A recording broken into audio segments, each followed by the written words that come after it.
Hollywood silver screen presenting life after Beth. इस कहानी की शुरुआत में हमें एक लड़की को दिखाया जाता है जिसका नाम बेथ होता है। वो अकेली हाइकिंग कर रही होती है, जिसके बाद हमें एक लड़के जैक को दिखाया जाता है जो कि उस लड़की बेथ का बेस्ट फ्रेंड होता है। आगे दिखाया जाता है कि जैक बेथ के घर पर उसके फ्यूनरल में शामिल होने आता है, जिसका मतलब ये है कि बेथ मर चुकी है। वहीं पर हमको पता चलता है कि जैक बेथ से बहुत प्यार करता था, वो उससे शादी करना चाहता था। इस वजह से उसे बेथ को भूलना मुश्किल हो रहा था। वो बेथ की यादों में खोया रहता था और हर वक्त उसी के बारे में सोचता रहता था। साथ ही उसकी याद आने पर जैक बेथ के घर चला जाता था ताकि उसे कुछ सुकून मिल सके। एक दिन जैक बेथ के पेरेंट्स से मिलने के लिए उनके घर जाता है। वहाँ पर वो देखता है कि उनकी मेड सर्वेंट्स घर छोड़कर जा रही हैं और बेथ के फादर उसे रोकने की कोशिश कर रहे हैं, लेकिन मेड उनकी बात सुने बिना ही चली जाती है और बेथ के फादर जैक को अंदर ले जाते हैं। दोनों बेथ के बारे में बात करते हैं। जैक उनको बताता है कि बेथ के साथ उसके रिलेशनशिप में कुछ इश्यूज चल रहे थे, जिसके बाद वो दोनों चेस खेलते, लेकिन जैक का ध्यान गेम में नहीं लगता है और खेल खत्म करने के बाद जैक अपने घर लौट जाता है। जाने से पहले बेथ की माँ उसे बेथ का एक स्कार्फ दे देती है। उसके बाद जैक रोज बेथ के घर जाने लगता है और अपना ज्यादातर वक्त उसके पेरेंट्स के साथ बिताता है, लेकिन जैक के पेरेंट्स को ये बिल्कुल भी पसंद नहीं आता है क्योंकि जैक बेथ को भूल नहीं पा रहा था। हर वक्त वो बेथ के बारे में ही सोचता था। बेथ उसकी आदत बन चुकी थी। एक दिन जैक जब बेथ के पेरेंट्स के घर जाता है तो उसे अंदर से अजीब सी आवाजें सुनाई देती हैं। उसे कुछ गलत होने का एहसास होता है और वो उनसे दरवाजा खोलने के लिए कहता है, लेकिन अंदर से उसे कोई जवाब नहीं मिलता है। उसके बाद बार बार बोलने पर भी कोई गेट नहीं खोलता है। जैक परेशान हो जाता है और विंडो से अंदर झांकता है, जहाँ पर वो देखता है कि बेथ जिंदा है। उसे उस विंडो से बेथ घर के अंदर नजर आती है। इस नजारे को देखकर जैक शॉक्ड हो जाता है और दोबारा दरवाजा खोलने के लिए कहता है, लेकिन दरवाजा नहीं खुलता। इसी बीच जैक का भाई वहाँ पर आ जाता है जो एक सिक्योरिटी ऑफिसर था। जैक अपने भाई को बताता है कि उसने बेथ को जिंदा देखा है, लेकिन उसका भाई इस बात पर यकीन नहीं करता है। वो सोचता है कि जैक अभी भी बेथ की यादों से उभर नहीं पाया है, पर फिर भी जैक का भाई बेथ के फादर से पूछता है कि सब कुछ ठीक तो है ना, जिस पर बेथ के फादर अंदर से कहते हैं कि सब कुछ ठीक है, परेशान होने की जरूरत नहीं है। लेकिन जैक का मन नहीं मानता है। वो अपने भाई से कहता है कि हमें घर की तलाशी लेनी चाहिए, लेकिन उसका भाई उसकी बात मानने से मना कर देता है।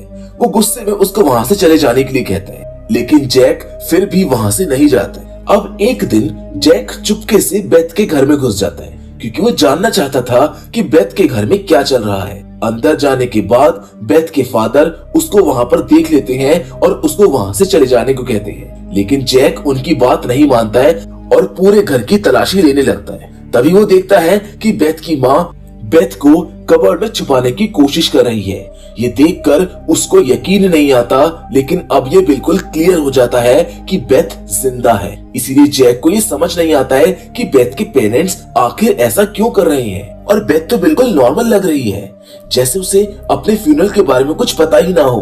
वो ऐसे बिहेव कर रही थी जैसे उसकी डेथ हुई ही ना हो।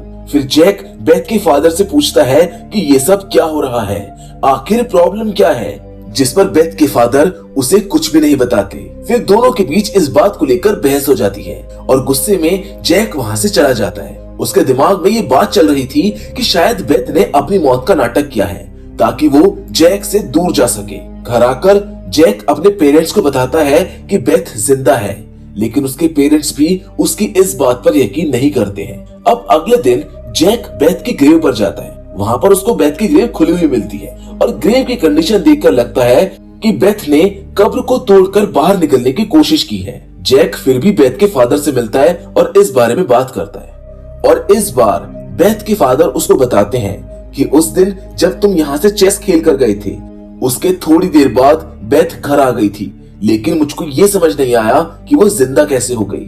जैक ये सब सुनकर और कंफ्यूज हो जाता है। तभी बेथ की माँ भी वहाँ पर आ जाती है और दोनों के बीच इस टॉपिक पर बहस शुरू हो जाती है। इसी बीच बेथ भी वहाँ पर आ जाती है जो जैक को अपने घर पर देखकर खुश हो जाती है, जिसके बाद बेथ जैक को अपने साथ ले जाती है और कुछ स्पेशल बात करने के लिए कहती है। अंदर जाकर बेथ उससे पूछती है, तुम ऐसे क्यों बिहेव कर रहे हो, लेकिन सच में तो जैक उस वक्त बेथ से डर रहा होता है। वो सिर्फ ये पूछता है कि तुम्हें याद नहीं है कि पिछले हफ्ते तुम्हारे साथ क्या हुआ था। बेथ कहती है कि नहीं, मुझको कुछ याद नहीं है। जिसके बाद वो दोनों एक दूसरे के लिए अपने इमोशन शेयर करते हैं और खुशी महसूस करते हैं। अब जैक और बेथ एक साथ टाइम स्पेंड करते हैं और जब जैक उसको हाइकिंग पर ले जाना चाहता है तब बेथ के पेरेंट उसको मना कर देते हैं कि दिन के वक्त वो बेथ के साथ बाहर नहीं जा सकता है। पर फिर भी जैक बेथ को स्विमिंग पूल में ले जाता है। वहाँ वो दोनों बातें करते हैं।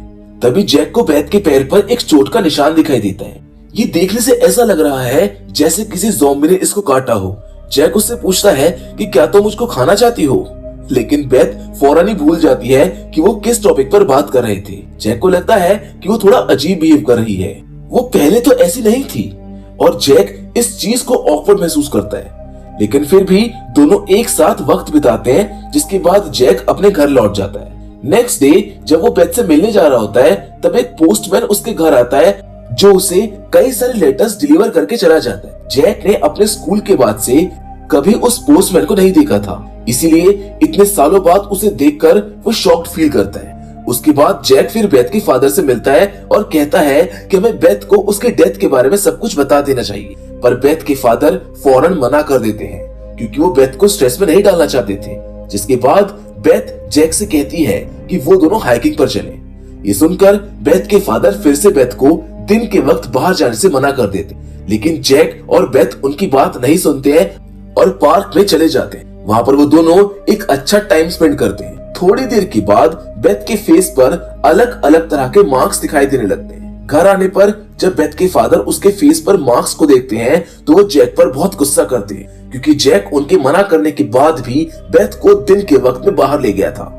जिस पर जैक एक बार फिर से उनसे कहता है कि हमें बेथ को उसकी डेथ के बारे में बता देना चाहिए, लेकिन उसके फादर फिर से उसको मना कर देते हैं और इस बात पर दोनों के बीच में आर्गुमेंट होता है। बेथ के फादर जैक से कहते हैं कि वो बेथ से दूर रहे। वो जैक को वार्निंग भी देते हैं, पर जैक उनकी कोई बात नहीं मानता है और अगले दिन चुपके से बेथ से मिलने चला जाता है। वो बेथ को सरप्राइज देने के लिए समुद्र के किनारे ले जाता है, जहाँ पर जैक गिटार बजाते हुए गाना गाना शुरू करता है।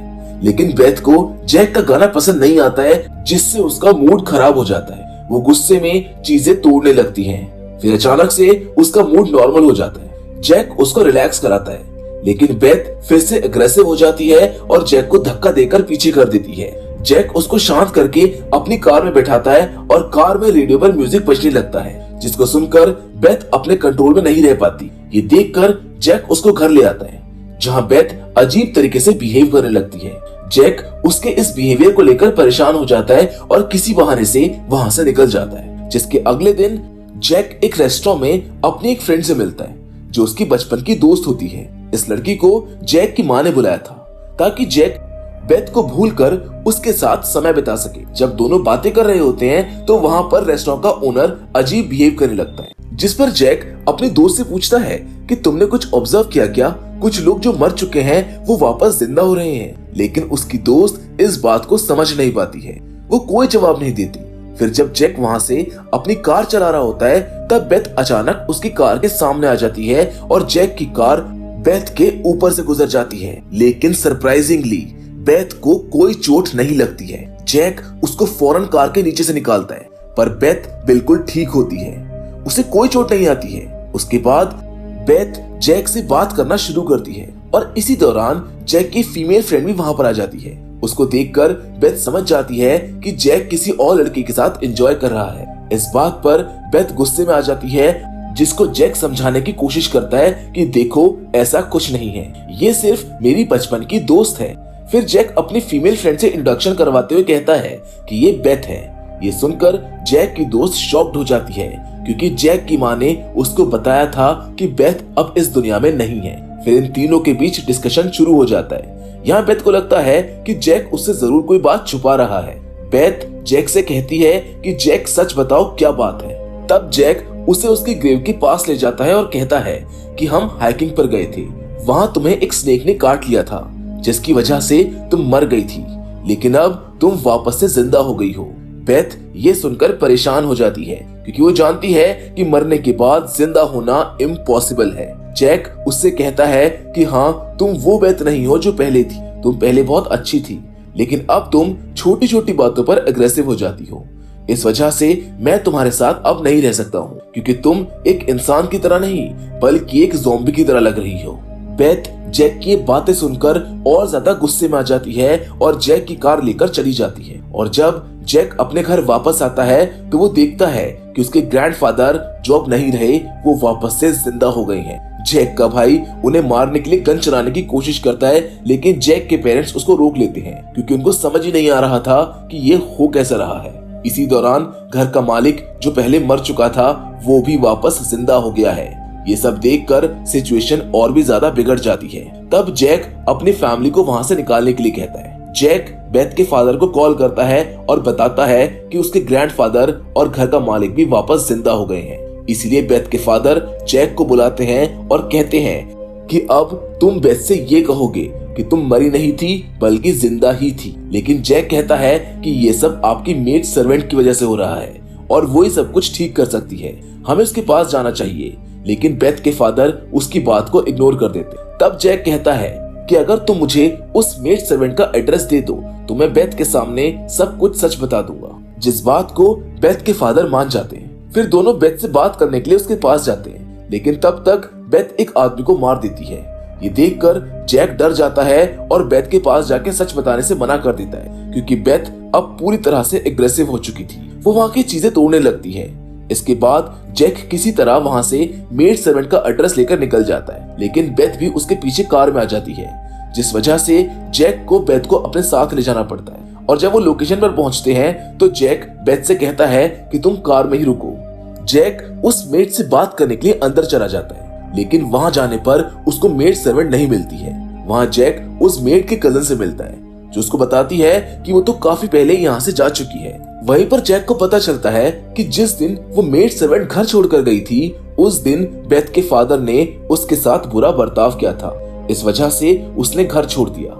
फिर जैक अपनी कार के पास जाता है और उसी दौरान बेथ के फादर भी वहां पर पहुंच जाते हैं। वो बेथ को अपने साथ ले जाने लगते हैं। जैक उन्हें रोकने की कोशिश करता है, पर बेथ के फादर उसकी कोई बात सुनने को तैयार ही नहीं होते, बल्कि उल्टा वो जैक को मारकर बेहोश कर देते हैं और जैक को वहीं छोड़कर बेथ को लेकर चले जाते हैं। अगले दिन जब जैक को होश आता है तो वो अपनी कार लेकर घर वापस जाता है। वहां पर उसको एक ज़ॉम्बी दिखाई देता है, जो जैक को देखते ही वहां से भाग जाता है। ये देखकर जैक परेशान हो जाता है और अपने परिवार को ढूंढने लगता है। फिर उसको एक जगह बहुत सारी जली हुई लाशें मिलती हैं। उन्हें देखकर जैक बहुत उदास हो जाता है, क्योंकि उसको ऐसा लगता है कि वो उसके परिवार के लोग हैं जो ज़ॉम्बी का शिकार हो गए। थोड़ी देर के बाद जैक अपनी जरूरी चीजें लेकर बेथ के घर पहुंचता है। वहां उसे बेथ के फादर की कार में खून के निशान दिखाई देते। फिर वो अंदर जाता है और देखता है कि बेथ और उसकी माँ घर के अंदर है और बेथ माइक्रोवेव के साथ बंधी हुई है और बेथ की माँ उसे अपने हाथ काटकर खिला रही होती है। ये देखकर जैक उसकी माँ के हाथ पर पट्टी बांधता है और बेथ के फादर के बारे में पूछता है, जिस पर बेथ की माँ उसको बताती है कि बेथ ने अपने फादर को मार दिया है। इसके बाद जैक बेथ की माँ से कहता है कि वो ये जगह छोड़कर कहीं और चली जाए। वो कहता है कि अब से बेथ उनकी जिम्मेदारी है। शुरू में बेथ जैक को देखकर बहुत गुस्से में आती है, लेकिन जैक उसको समझाता है और हाइकिंग पर चलने के लिए कहता है। ये सुनकर बेथ थोड़ा रिलैक्स हो जाती है, उसकी बात मान लेती है। जैक बेथ को माइक्रोवेव के साथ बंधे हुए हाइकिंग पर ले जाता है, लेकिन तभी वहां जैक का भाई पहुंचता है और बेथ पर गन चलाने लगता है। जैक उसको रोकता है और पूछता है कि मॉम डैड के साथ क्या हुआ, वो कहाँ है और कैसे हैं। जैक का भाई कहता है कि वो जिंदा है और उनको कुछ नहीं हुआ है। वो जली हुई लाशें जो तुमने देखी वो ज़ॉम्बीज की थी जिन्हें मैंने मारा था। फिर जैक का भाई उसे अपनी गन दे देता है और कहता है कि अगर जरूरत पड़े तो तुम बेथ को मार सकते हो। लेकिन जैक बेथ को हाइकिंग पर ले जाता है। वहां पहुंचकर वो बेथ से कहता है कि मुझे तुमसे बहुत प्यार है, और ये कहते ही जैक अपनी गन से बेथ पर गोली चला देता है। इसके बाद बेथ माइक्रोवेव के साथ एक खाई में गिर जाती है और उसकी मौत हो जाती है, जिसके बाद जैक उदास हो जाता है क्योंकि उसने उस लड़की को मार दिया था जिससे वो दिल से प्यार करता था।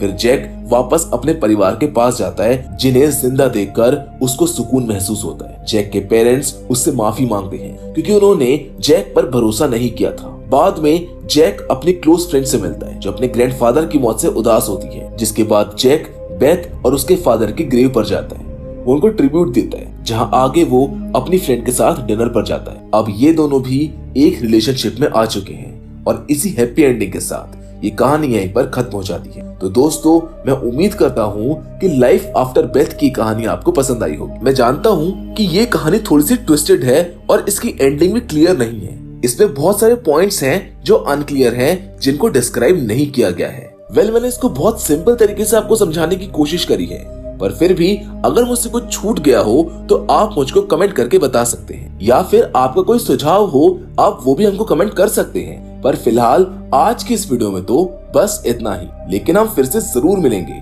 और वो भी एक और नई इंटरेस्टिंग कहानी के साथ। पर हमेशा की तरह तब तक के लिए धन्यवाद।